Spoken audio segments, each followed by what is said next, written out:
Olá! Hoje celebramos a segunda-feira da segunda semana do Tempo Comum. Ajude o canal se inscrevendo e compartilhando este vídeo. Acompanharemos agora o Evangelho segundo São Marcos, capítulo 2, do versículo 18 ao 22. Naquele tempo, os discípulos de João Batista e os fariseus estavam jejuando. Então, vieram dizer a Jesus: Por que os discípulos de João e os discípulos dos fariseus jejuam, e os teus discípulos não jejuam?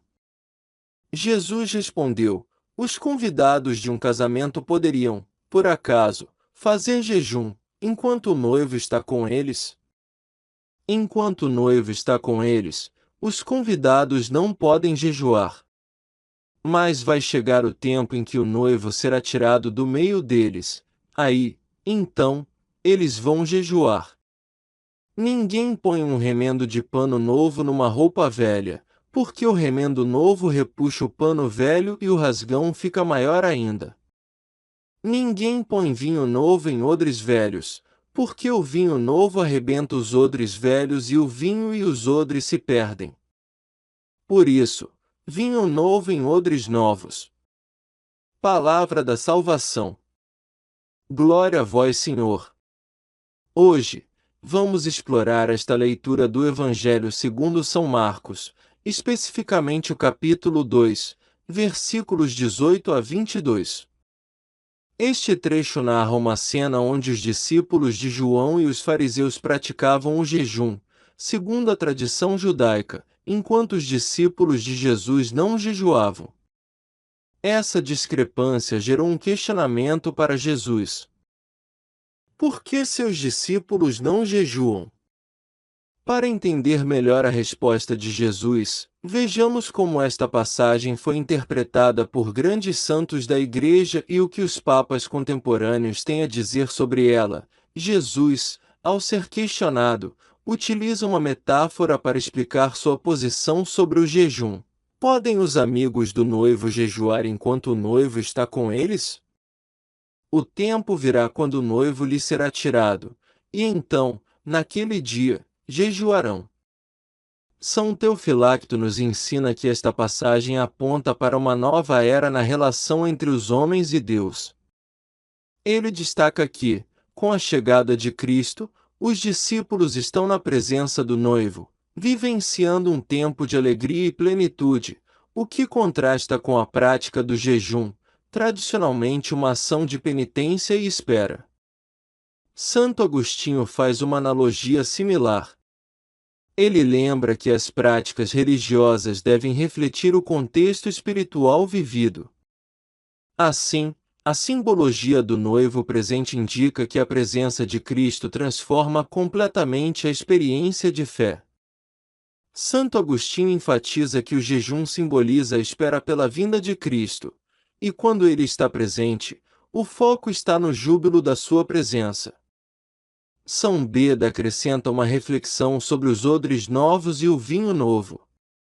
Ele propõe que os discípulos de Jesus, comparados a odres novos, estão sendo preparados para receber novos ensinamentos e uma nova aliança por meio do Espírito Santo.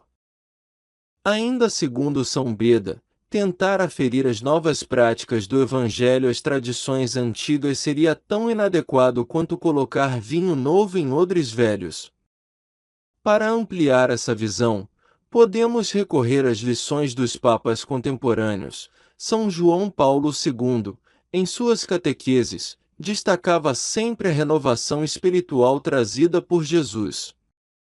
Ele ressaltava que a vinda de Cristo inaugura um tempo de renovação onde os antigos costumes, como o jejum ritualístico, precisam ser reinterpretados à luz do amor e da graça introduzidos pelo Evangelho.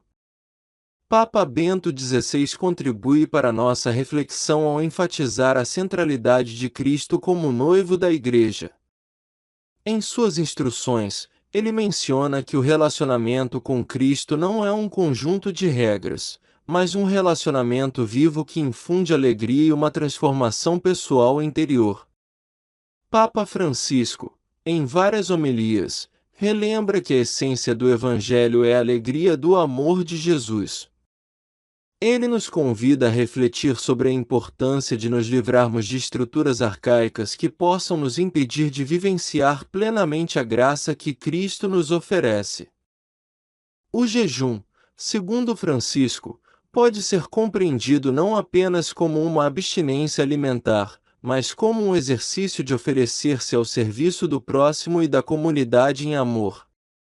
Esse trecho do Evangelho, ao utilizar as figuras do noivo, dos odres novos e do vinho novo, nos fala sobre a transformação radical que a mensagem de Cristo imprime em nossas vidas.